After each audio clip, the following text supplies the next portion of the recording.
how would you describe what you do? That's a really good question. So I think yeah, I've recently come to describe myself as like a teacher educator. So I was in the Mhm. classroom, I was a maths teacher, head of maths until the Easter Oh, just wow. been. So actually just until sort of like 6, 7 months ago.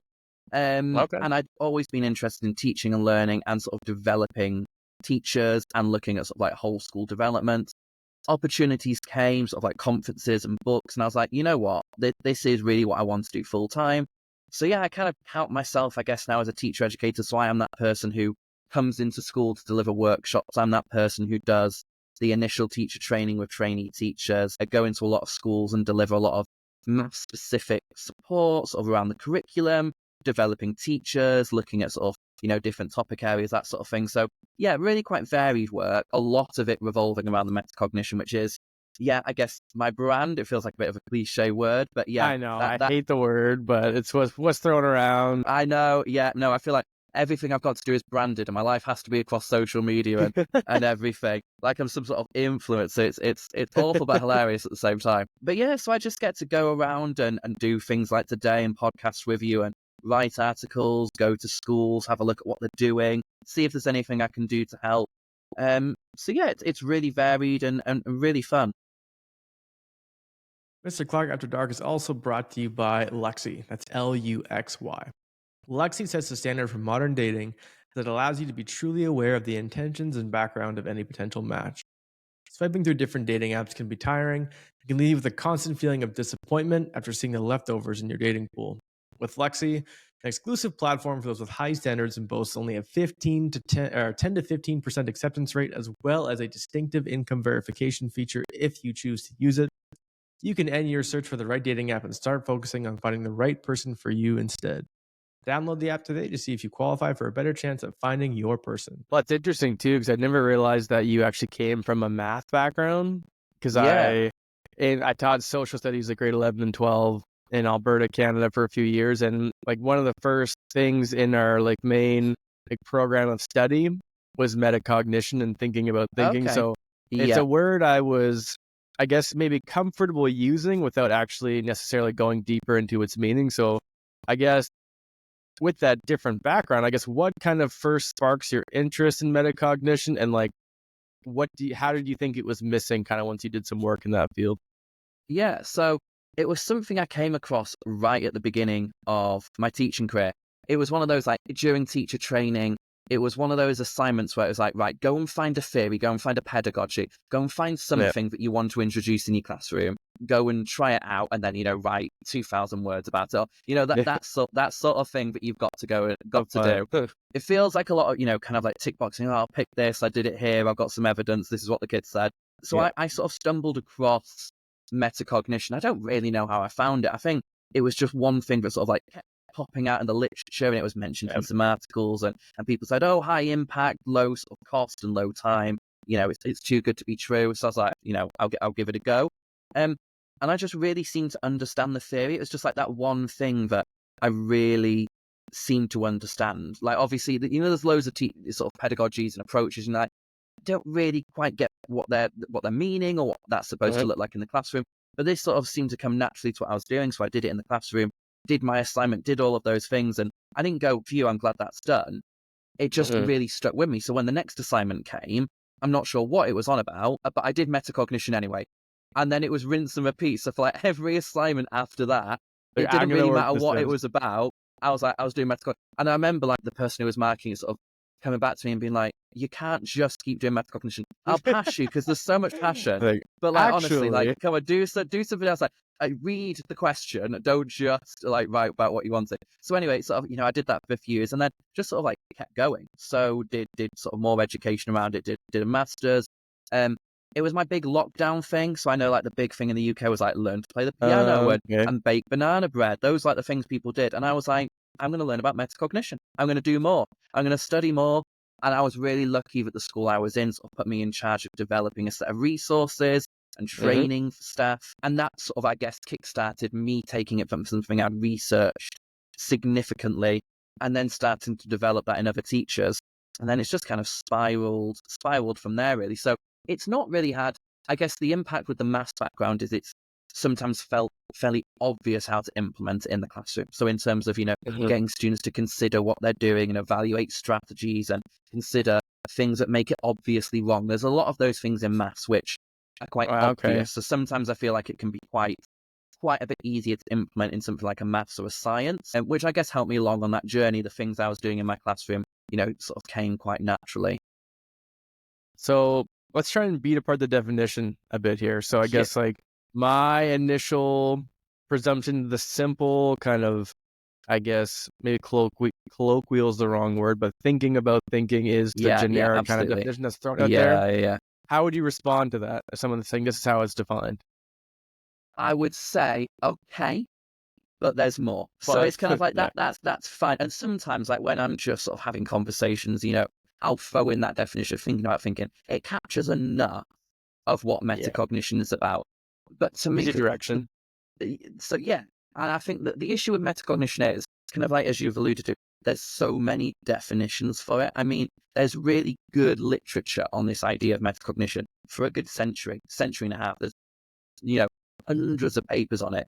And in relation to education, there's a good 60 years worth of literature. I mean, it started up in North America and then sort of came across to sort of like the Middle East, and there was a lot of work done over in Israel, and then it's kind of come across into Europe. But there's sort of like 60 years worth of literature there. And I feel like every paper has used a different definition. I mean, there's not literally sort of 1,500 definitions, but sometimes it really feels like it. And I mean, I've not read all those papers, obviously. There are other things I have to do in my life. And of all of those definitions I've seen, there's one that I come back to, which is one from John Flavel in the early 70s. So it's one that, there's been dozens and dozens of definitions since, but that one from sort of 50 years ago still sticks with me, because what Flavel said is that metacognition is this idea that you understand that you're having more difficulty learning A than B if you feel like you should double check C before accepting it as fact. So it's still thinking about thinking, but what Flavel's really getting at is our own sort of innate sense of, this is difficult. Why am I finding this difficult? What is it about this topic, this question that is making it harder? On the flip side, why am I finding this easier? Why am I just getting it? What is it that's part of this question or this topic or this task that means I understand it? Is it the strategy I'm using? Is it the approach I'm using? And then the idea that, does that look right? Does that fit into my mental model? Like, does it look like the model the teachers just show me, or is it completely different? Or does it sort of contradict some other information that I knew? Like, how easily does it sit? And I guess it's just that constant evaluation of, and I think as educators, we're brilliant at this. We'll do something and we'll self-reflect and we'll consider how we can do it better. Because then I've talked about there's so many definitions out there. I then made my own definition in my first book, just because there weren't enough. And I said something along the lines of, metacognition is the little voice inside your head that's constantly informing your actions. So it's kind of like every time we do something, especially as teachers, every time we do something, we go, that went really well because I did this, or that didn't go too well. Like maybe the way I spoke to that student, it didn't sort of settle the situation down. Maybe the way that I explained that to students didn't work because this group of 6 over there were really confused. We didn't make the progress I wanted, but when I explained it like this, it really worked. So I should have done that as the whole class model. So it's those constant bits of evaluation. And we do it all the time, even in a really basic way. So even if, making a cup of tea. This is one that I always throw out, especially to the UK audiences, because they obviously get so irate about how people make cups of teas. Honestly, I did this with students the other day. It was the most passionate they got. We sort of had like a 10-minute, I would like to say debate, but I feel like it ended up being an argument about cups of tea. But I was just sort of saying, like, what is the cup of tea process? And someone was like, you boil the kettle, tea bag in a cup, pour the hot water on, add some milk. And everyone was like it was like some blasphemous thing they just said. And people were like, but what about using a teapot? Like, or what about, well, you actually need to know who you're making a cup of tea for first, or what type of tea. And people were suddenly realizing what a metacognitive process making a cup of tea was, because you need to know who you're making it for. How do they like the tea? Maybe the kettle's got lime scale and you need to get a new one. Maybe you need to add more sugar, but the tea bag's weaker, so you're going to put 2 in. There's all those things we do innately, sort of like subconsciously, we kind of go through all of these stages and we go, that wasn't a good cup of tea, next time I need more milk. Or we'd make a new recipe and we go, that was a bit spicy. I've cooked everything beautifully, but I've put too much spice in. Next time, I'm going to do everything the same, but I'm going to use, less spice, so it's a bit more palatable. That's metacognitive, but in a kind of day-to-day sense. But We do that academically all the time. Oh, I got that question right, but the teacher's pointed this out. I didn't get this right. I know what I need to do differently next time. So a few things kind of pop out to me there because I almost think like metacognition and critical thinking, those are everything. It's kind of what we're always doing. Yeah. And I almost I kind of want to ask the question to you of like, what is that? How would you distinguish metacognition from critical thinking? Because I've actually kind of seen those used to define one another. Yeah. Almost like a critical thinking definition is going to have metacognition in it somewhere, and then metacognition is going to have critical thinking in it somewhere. So I guess, is there a difference? I think the only difference I might draw out is about the action of the critical thinking. So if we think about critical thinking as, that critical evaluation of what we've just done. So this wasn't good because, or that's evidently wrong because, or this answer isn't as good as it could be, or we've not, all of those things, that sort of really critical evaluation. I feel like potentially the only step that metacognition takes is making that active, and that is informing what happens next. So we're taking that criticality, but then we're using it as a self-improved, it might be teacher-led sort of like critical sort of like feedback, but we're using that to sort of improve. And it's very much a loop, the metacognitive cycle of almost this idea of planning for a task, monitoring to see how it's going, and then evaluating or being critical at the end. But that criticality, that evaluation, leads back into the planning for the next time you do a task, whether it's the same or whether it's similar.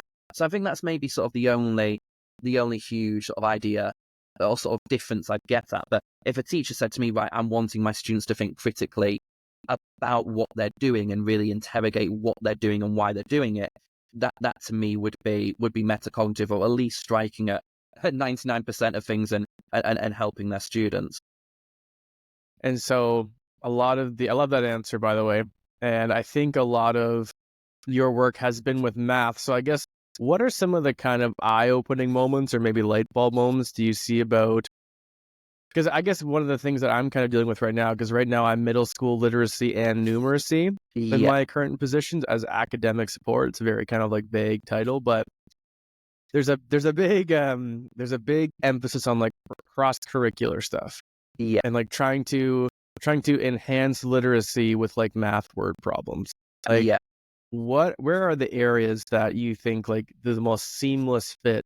And maybe I'm phrasing the question wrong, where metacognitive practices enhance the learning so much more, and like what barriers might there be for teachers to not want to use them? If that kind of makes sense. Yeah. So I think I'm going to sort of cop out of this a little bit and say that it can work really well everywhere, but it's about how it's done. And I think that's maybe what makes it so difficult for teachers. So if you think about sort of like why it's difficult for teachers, because this is an invisible process, right? This sort of metacognition, this evaluation of what we're doing, it's an invisible process. Like when we're doing it as teachers, so say we're modeling something on the board for students, the way that we model something, the choices that we make, the examples that we use, the questions that we ask of students, that's all driven in effect by our metacognitions. It's driven by our knowledge of our curriculum. It's driven by our knowledge of our subject. It's driven by our knowledge of how our topics link together. That's all quite metacognitive, but we kind of do that in our head. We don't necessarily explain that to students. It just kind of goes on. And it's the same with students. If they're sat in our classrooms, they're working through a worksheet, they're getting through a textbook. Again, that metacognition is quite invisible. And I think that is one of the things that can make it quite hard for teachers to develop, because there's no score on a sheet, right? There's obvious sort of way of judging it, of knowing if a student is developing it or whether they're using it. And at the end of the day, if a student isn't even doing the work, if they're just sat at the back of the room, kind of like twiddling with their pen, or like it looks like they're doing the work, but actually they're just, writing over the letters or copying the title and dating, or whatever it might be. If they're not even being cognitive, they can't start to be metacognitive. Like if I said to you like, oh, Lucas, can you go make me a cup of tea? And you were like, no, I don't feel like it. Then we can't start to metacognitively evaluate the quality of your cup of tea. Like if you're not even doing it, then we can't be metacognitive. So that's another barrier. It's invisible. And if there's no motivation, if the student can't be bothered doing the work, or not even that, if the student doesn't know how to begin to do the work, we can't begin to develop that metacognition, because the evaluation of our cognition obviously is tied into the cognition. If nothing is happening, if students aren't doing the work, if they're not answering the algebra questions, if they're not, interrogating the text they've been given, we can't start to sort of be meta about it. So I guess those are some of the difficulties that we face in implementing it. And I know sort of going back to your question, was sort of where can it work really nicely? Sort of like where are sort of those light bulb moments? And I definitely copped out and said, well, it can work anywhere and everywhere. And it brings me to, I guess, my top tip. And we've talked a lot about the fact that teachers, I call educators metacognitive beasts. That's my name that I sort of give educators, because we can't do our job without being metacognitive. If we don't plan our lessons, if we don't monitor during a lesson and think, oh, this is going really well, oops, no one's getting it. And if we don't evaluate at the end of the lesson and go, oh, they really got this, next time I'm going to do that, next time I'll do this differently, we're not doing our job at all, right? It's impossible to do our job without doing those things.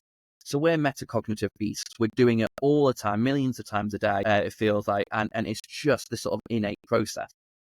But actually, if we start to share that with students, we wouldn't share with students, oh, I picked the wrong model here, guys. Oops, sorry about that. But what we say to students is, right, okay, I am doing this because we start to share some of that expertise. So it's like, right, I'm focusing on that keyword. So if we're thinking about that literacy and maths and problem solving, that sort of like crossover there, one of the things I go in and I speak to teachers about, I speak to schools about, I'm saying, right, what's a student's comprehension? We understand those questions are obvious to us as teachers, but maybe those keywords aren't to students. So one of the things we can do is, right, define those words, draw out those keywords and key phrases. We know they're important, but let's explain to our students why. So I'm focusing on this word because, or I see this word parallel and instantly I know this, or because the question says discuss or explain or prove, I know that I need to go and do this. So just opportunities for the teacher expertise to come out, their experience, their knowledge.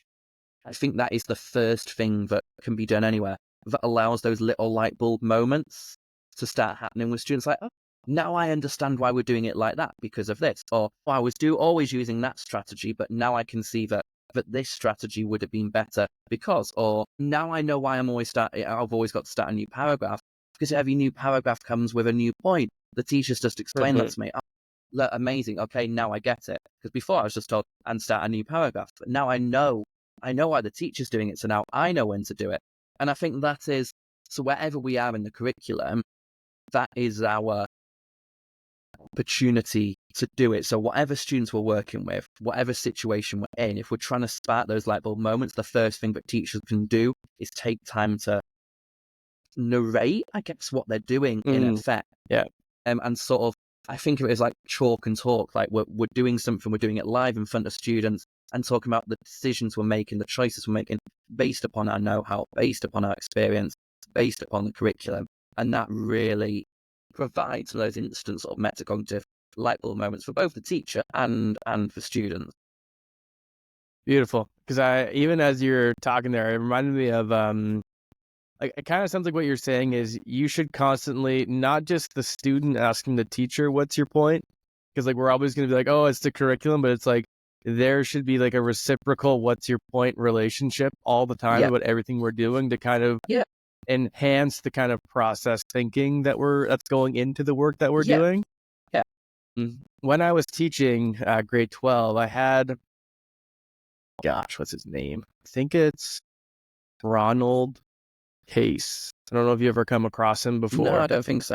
But he's like, is it roll? Anyway, I'll try to find the name for you after. But he wrote this like 25-page document on like what critical thinking is. So I'm going to kind of give you my brief summary. Basically, what I did as a resource for the students, that I condensed this 25-page article into like a 1.5-page kind of like screener for them. Yeah. And I'm like, this is the point of what we're doing. Yes, I'm going to walk through the Great Depression and the Cold War with you guys. That's one thing. That's kind of the content that we guess, quote unquote, have to go through. But these are the things I'm going to try to like model to you while we're doing it. So like, what is critical thinking? Like, I guess one of the things I would always ask them is I would get them to ask questions about this document as kind of like an intro, kind of low stakes, like icebreaker almost. Yeah. And the way that I kind of parsed out critical thinking for them is that you have tools, criteria, and attitudes. So trying to be like, okay, what are the 3 lanes of like what this actually means? Like, yes, people are Yeah. like, your parent might be like, oh, you have to think critically. It's like, what does that mean? Yeah. So Yeah. I guess I'll tell you like my thing of like attitude is that you constantly have to remind yourself that you should be thinking critically and that you're still going to make mistakes. You're still going to go in blind, but you should relay and consistently refer back to this attitude of trying to actually be a critical thinker. And what that means is kind of, I had like criteria, was kind of having high standards in terms of the information you go through and the decisions that you make. And then for tools, because I think this is probably the most like over asked question of like, what do I do? Like, Yeah. Yeah. what's the lesson plan I'm going to take from your thing that I'm going to add into outcome 1.3? Because I think I feel like even sometimes when we get it, we don't actually want it as Yeah. teachers. Because like, but then that's all we seem to want from professional development. For Yeah. it almost seems like we're our own worst enemy in a lot of ways, I think. Like, and I'll be the first one to criticize myself in that way. But I guess for tools, like what I always thought of was like you have your graphic organizer or like your essay plan. It's like the part of the shape of the thinking is done for you, but you have to fill it in. So that's Yeah. kind of what I would, and I guess that would, to me, was you're kind of giving them the 0.5 of the thinking about thinking by giving it kind of true definitions. So I Yeah. guess my question to you is, I said critical thinking parses out into 3 things, and I don't mean to put you on the spot, but like you kind of have like a similar like idea of how to kind of split that up into like different avenues and like I guess maybe tangible stuff. But Yeah. So I really like that because taking that and sort of developing that model with students, it then gives you an opportunity to share your expertise, right? Because you're able to think critically, you're able to have a look at these texts. You know what the examiners want. You know what you want students to get out of all of this work. So if we're saying to students, right, the first thing is attitude, look at me, this is what we're doing. We're trying to think critically. We're trying to read between the lines. We're trying to think about what these words might mean, why the author's using them, why has the source got them. And those sort of ideas of, whether it's the graphic organizer or the essay, it's, again, we're providing the scaffold for students to do this deeper thinking. Right? We're providing them with basically our expertise scaffold because in a way that scaffold makes them or gives them the potential to be as expert as we are, which I think is fantastic because I know one of the things that I did in my classroom, one of the things that a lot of schools really like when I come in and do, it's called a knowledge of grid. So the knowledge of grid is a really simple document. It simply says, right, knowledge of task in the first column, knowledge of self in the middle column, knowledge of strategies in the last column. And it's just a really simple planning document that can be used, to be honest, all the way from sort of like early years, so sort of like ages 6, 7, 8, all the way up to sort of like adult university. Students still use it as well.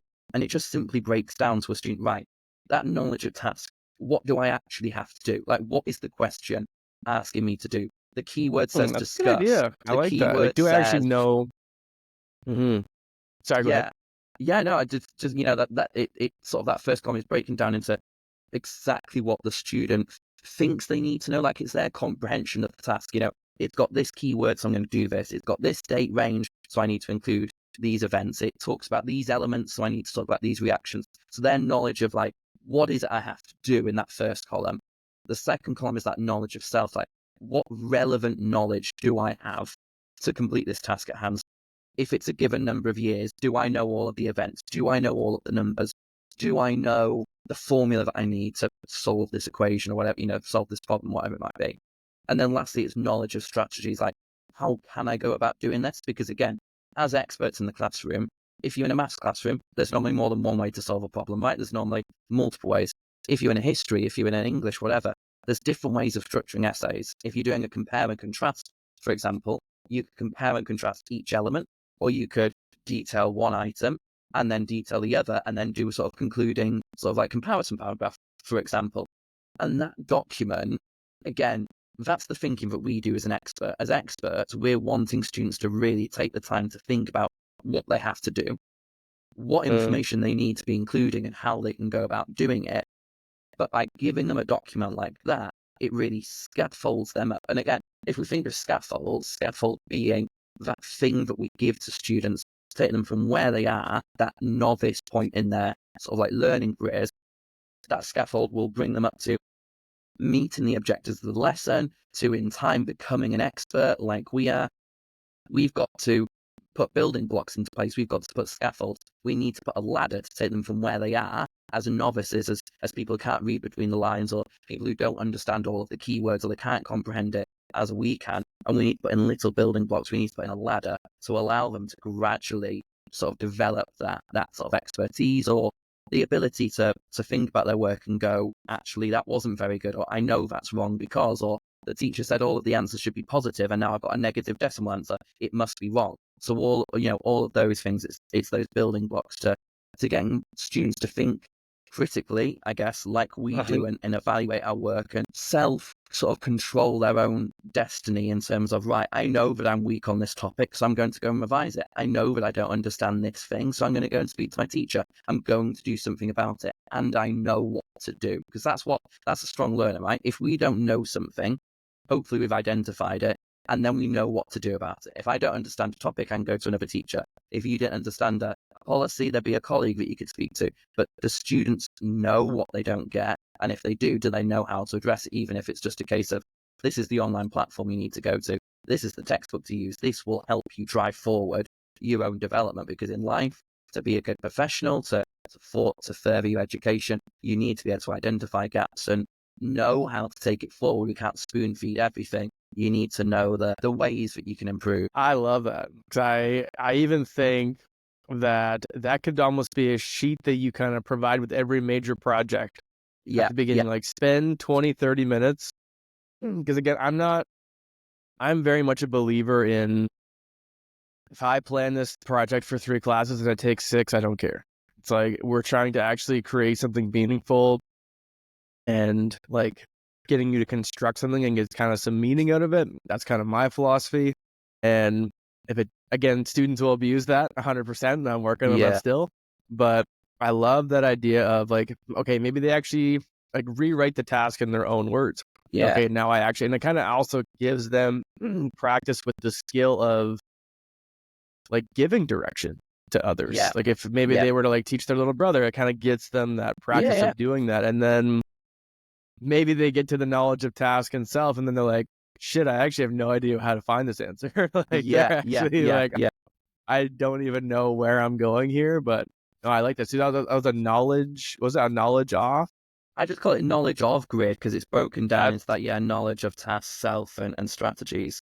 I love what you said there about like this idea of comprehension, like getting students to rewrite it or rewrite the task in their own words. Because one thing I've recently, well, not necessarily recently discovered, one thing I've really recently been working on is this idea of comprehension. Because we give students a task, we give them a simple question, we give them a project. A student will have a comprehension of that task in their heads. They will know what to do. However, that doesn't mean it's accurate, right? We could give a project to 30 kids in our class and they will all have their own idea of what they're supposed to do. What we need is we need it to be the same idea of what we have, because we're the expert. We know what they're supposed to do, right? We need those 30 kids to all have the same comprehension as us. And they don't. They all have a comprehension. They all have an understanding. So actually getting students to write down what it is they think they need to do, rather than just go and do that thing, because by the time they're doing that thing, it's kind of almost too late if they've misunderstood it. Whereas actually, if we give students the opportunity to rewrite the task, or maybe break down the task into bullet points, maybe break down a big question into smaller questions, maybe they list down all of the information that they think they need to include. And if we actually have an opportunity as teachers to sort of evaluate that, mark that, give a little bit of feedback, we can actually ensure that students have that sound comprehension, that sound understanding before they go and do the work. Because we say to a student, right, go make a cup of tea. And they're like, okay, I know how to make a cup of tea. That's great. But if they've not stopped to think about who they're making it for, how that person likes that cup of tea, what resources they have available to them, what the examiners might want, there's so many different things they've got to consider.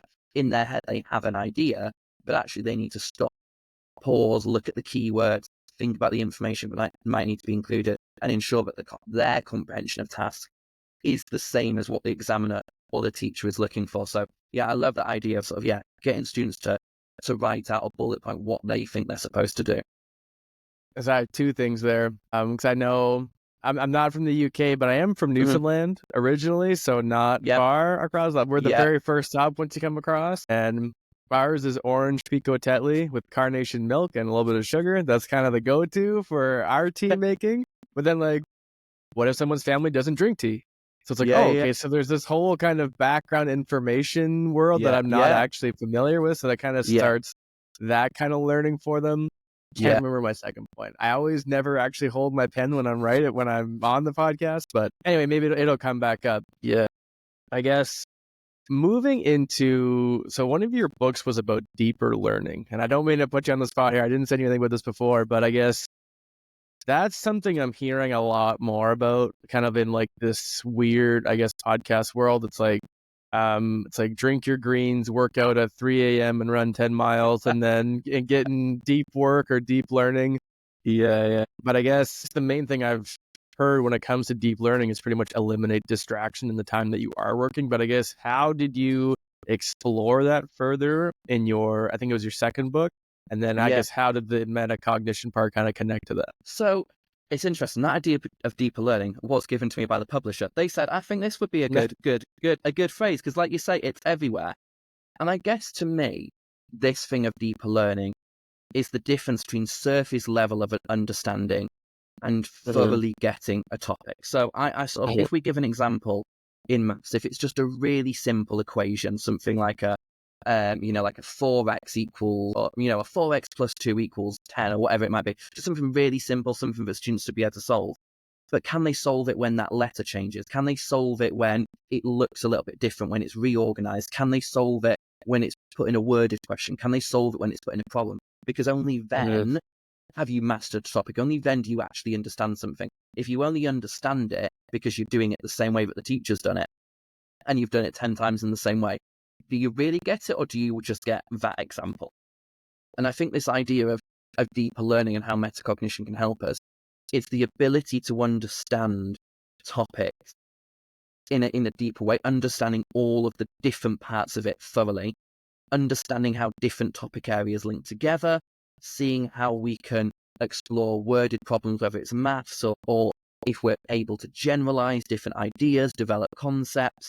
So actually knowing a topic inside out is, I guess, how I would phrase deeper learning. And the way that metacognition links into that is giving students the skills to evaluate what they're doing, considering what their strengths are, considering what they need to work on, and really being able to identify, right, I can do this when it's in this circumstance, but when it's in this circumstance, I'm getting confused. I can do these 10 questions, but that one question now, I just can't do it. It looks different. This is different about it.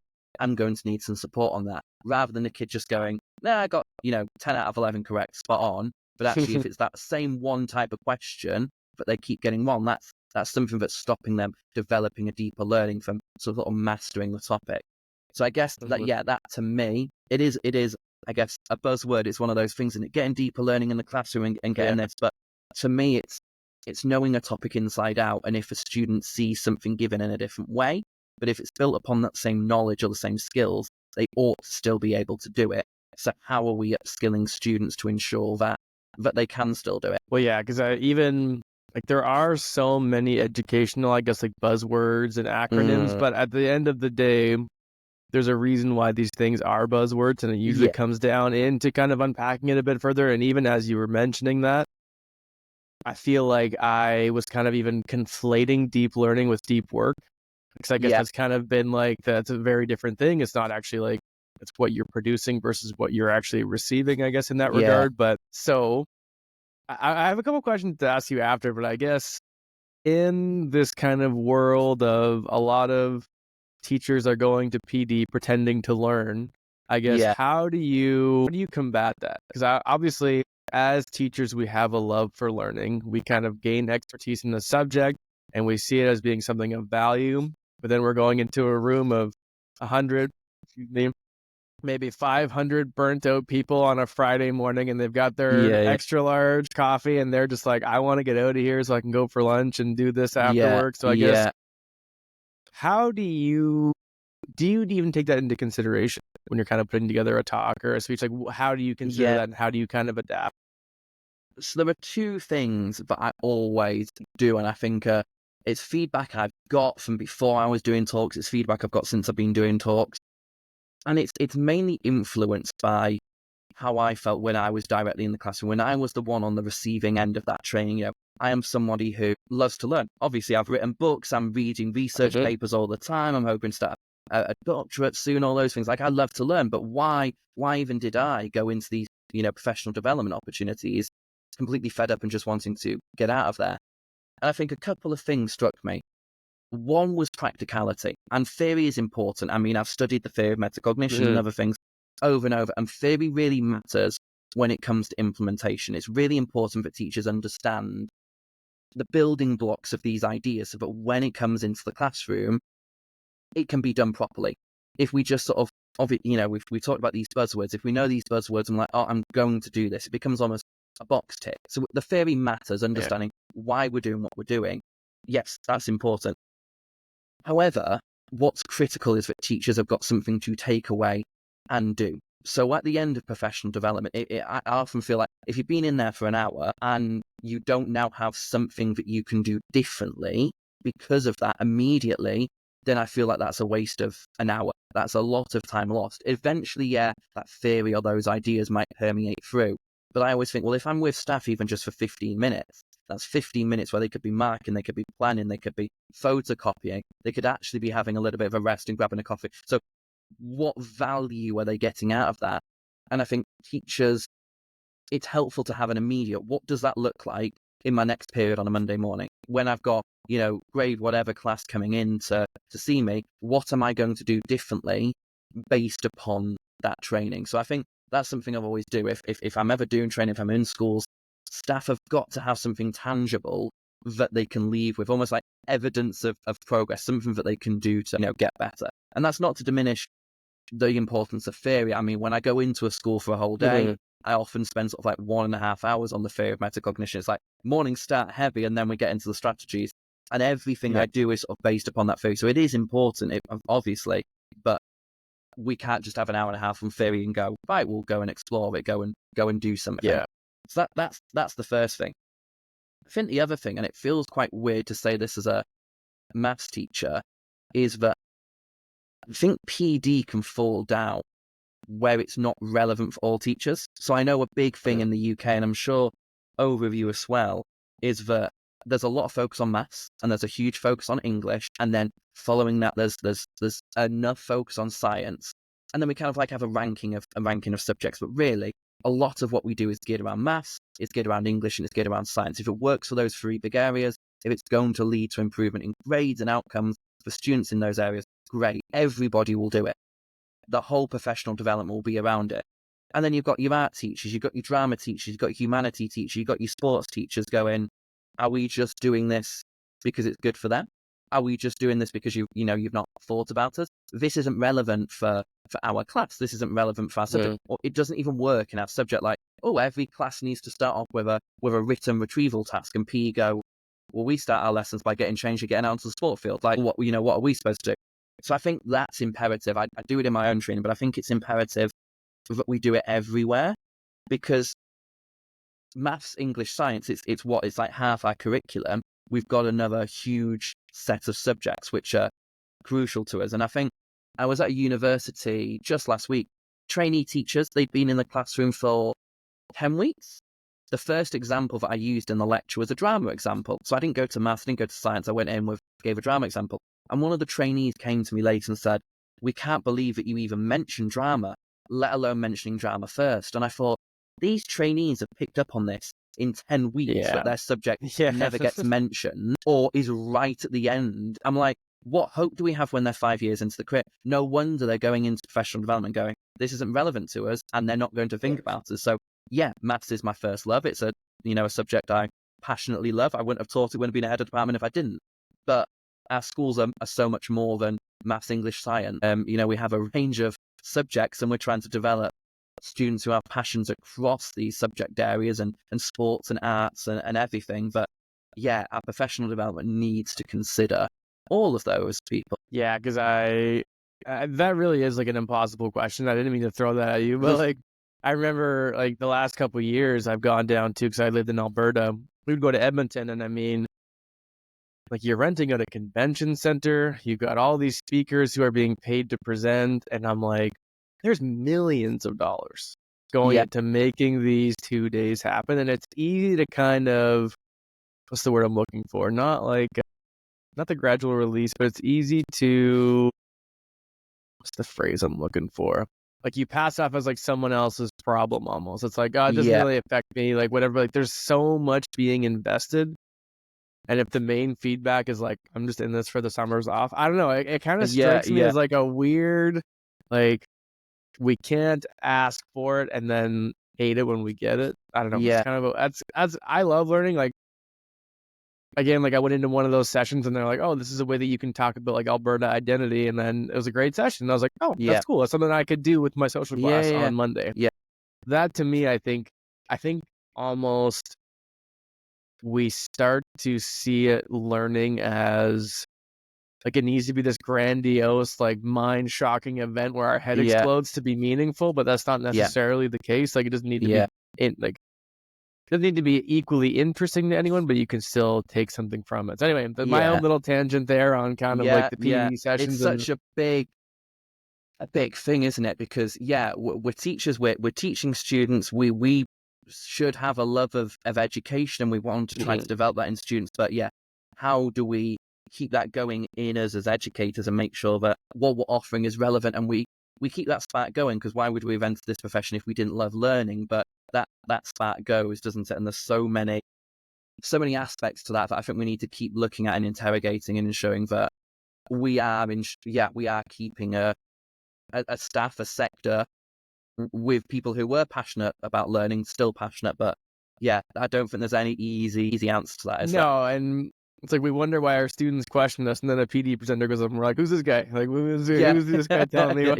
We're like, what? That's exactly what we say not to do. We as teachers sit at the back of the room and we try and get on with some emails or some marking or some Sudokus or whatever it might be. It's like we would never tolerate it in our students, but as soon as we're in that setting, it's absolutely fine. So I'll bring us back to metacognition here. So I guess two things. We talk about the myths of metacognition and what metacognition is not. So I guess like I even said it before, like I mentioned in our questions that like self-awareness, critical thinking, metacognition, kind of how they kind of work together and how they're different.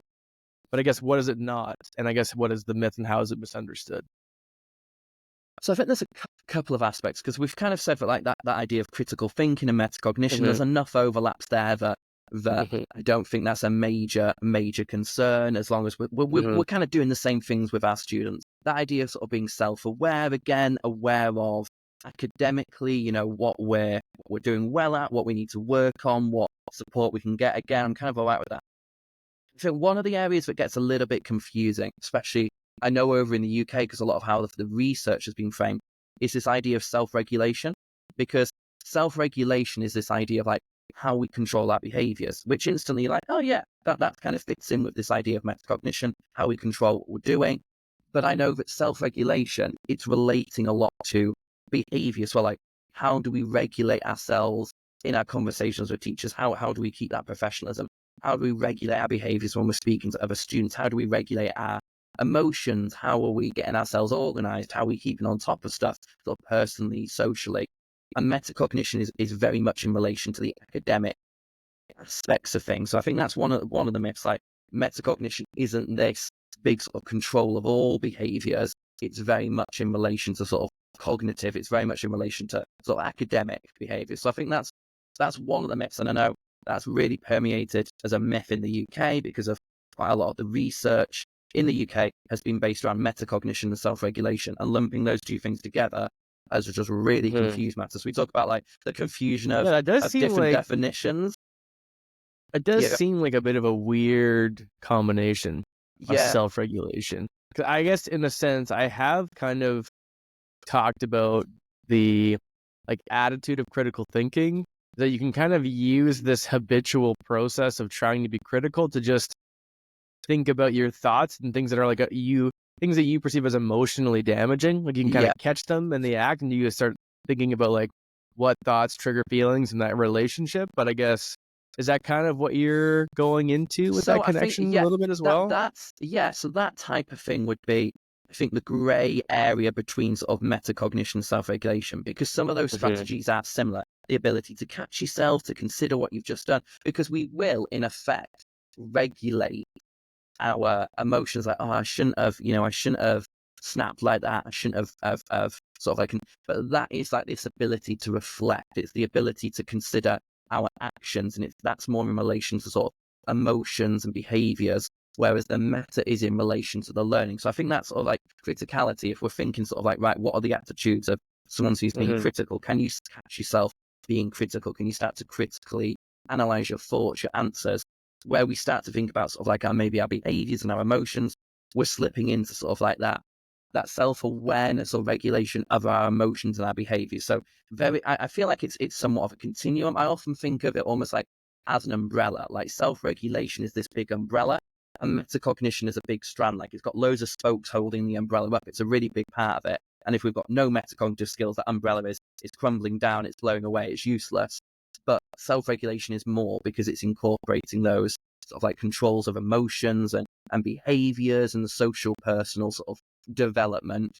Whereas I guess just to narrow my work and narrow my focus, I'm looking at sort of like those academic behaviors, like looking at, well, how do we get better at that essay? How do we get better at answering that question? What did I do well in that project? What did my teacher say was good? What was the highlight? What do I need to work on? Et cetera, et cetera. Yeah, I like that idea of, sorry, I like the idea of academic behavior. That's a good conceptualization, but continue. Yeah, so, and I guess just building on to the second myth, it comes back to this idea that metacognition is quite difficult. Like, you've got to have a lot of cognition happening. You've got to be, I guess for want of a better phrase, like quite clever. You're really getting a topic before you can start to be quite critical about it. So the myth kind of goes like, oh, metacognition, it's just for students who are really getting the work. They really understand it. It's kind of like, it's their extension, it's their enrichment task, or maybe it's just for older students, because older students are the one in higher grades and they're doing work that's harder. So maybe metacognition is just for them. And I can see sort of like why that myth is true, because we've said that metacognition can't happen without cognition, right? And it is going to be harder to critically analyze what we're doing if we don't really get the topic in the first place. However, metacognition is not limited to a person's attainment. It doesn't matter if they're in a top set, bottom set, in first grade, finishing off studies, going to university.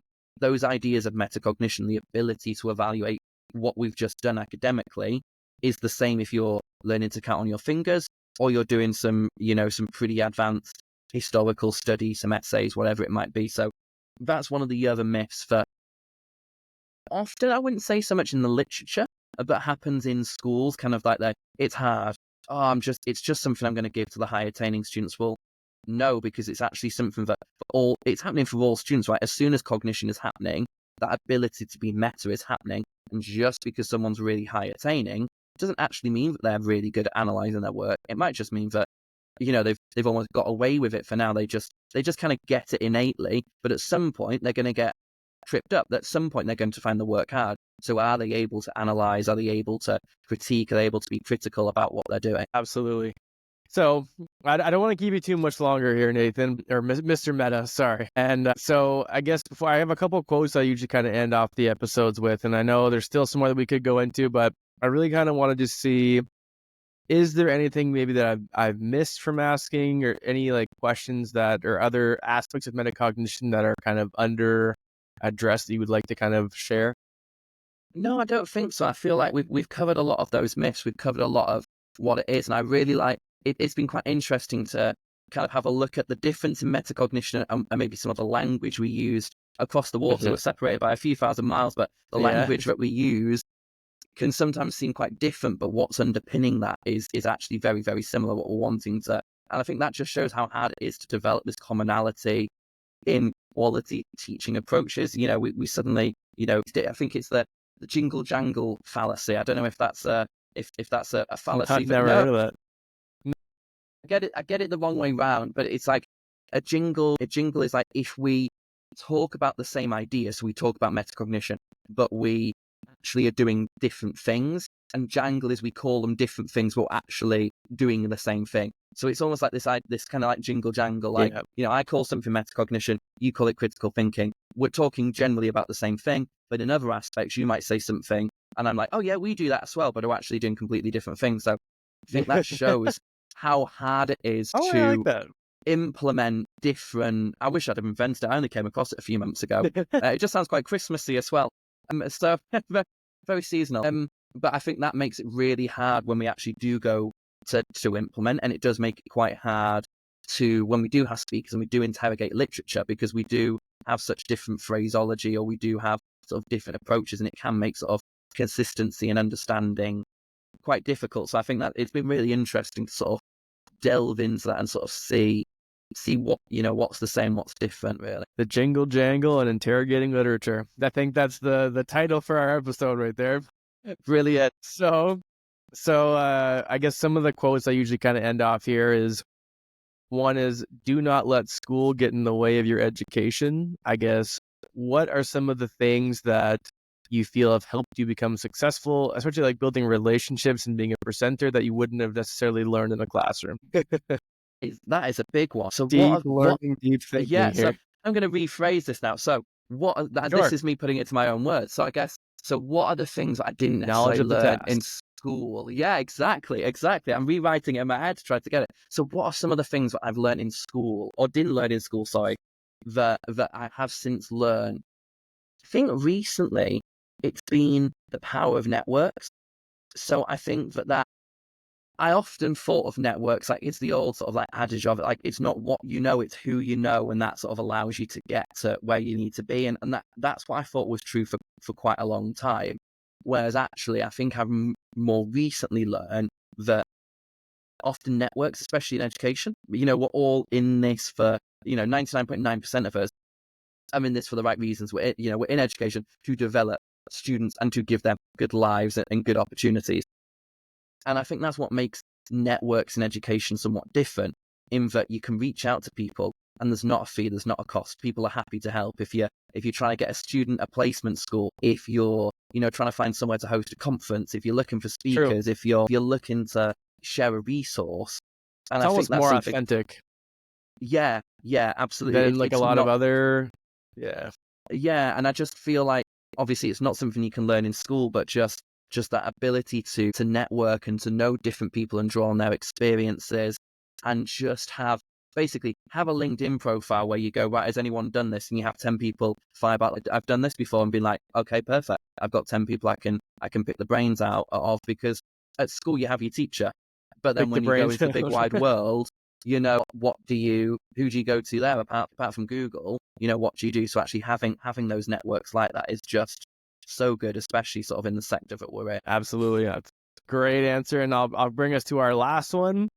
And it's kind of similar, but it's a bit more of so I'll just say, is that education is what remains once one forgets everything that they learned in school. So I guess, what is it that you want students and or teachers to take away from their time with you specifically that they won't get anywhere else? I think this is where I get quite philosophical, I think. So Please I do. think I think of this as often as I can. Teaching is hard, right? Working in education is difficult. It's long hours, rubbish pay, it's stressful, and often we don't get very many thanks. And there's never enough government support, there's never enough funding, and it's like, oh, I'm going to quit and do something else. It's tough, right? And I always take it back to, well, why did we start doing this? What is the nub of everything we're trying to do? Yeah, grades is great, and hitting that tag is fantastic, and that new building would be brilliant. But actually, we're in education, and I've yet to find somebody who is in education, not because they want to help the students in front of us. And I think this is the key thing. I try to remember myself, when you just get bogged down in emails and you just constantly sort of like lesson after lesson, and you don't feel like you've had the opportunity to reflect, or the lessons aren't going too well. But why are we there? We're there to help those students. We're there to give them opportunities that we might have had, or opportunities that we never had, and set them up for a long and prosperous life. And at the end of the day, we know that education is the gateway to so many things. Education is the gateway to successful employment. It's the gateway to long life in many ways. We know that in countries where education levels are high, health is good, crime levels are low, employment rates are good. We know that education is the gateway to a lot of these things. And actually, we are there at the coalface. I mean, I'm not anymore. I just go and teach people who are at the coalface. But we're there at the coalface and helping those students in front of us. And I think it's the same for students. What do we get out of? It's not the one opportunity. We can be lifelong learners. We can always go back to education. We can always learn more. We can, at any point in our lives, we can try and, sort of improve ourselves. But schooling and education directly gives us such an opportunity to set off on the correct foot, to put ourselves in a position to go and attain the things that we want to attain. For some people, it's grades. For some people, it's a college degree. For some people, it's a place that they want to be able to move to. Whatever it might be, education gives us that opportunity to go and do the things that we want to do. So I think those are things that I always try and reflect on, because I think sometimes in the big world of education and grades and data and arguments and, who's covering that lesson because this teacher's off, or, why is this thing happening, or why have I had yet another email? Actually, why are we there? So a lot of these things don't matter. What does matter is that we're trying our absolute best to give the very best opportunities to the students sat in front of us. Beautiful. Nathan Burns, Mr. Metacognition, this was an absolute pleasure, my friend. Thank you so much for coming on. Thank you so much for having me. I've loved it.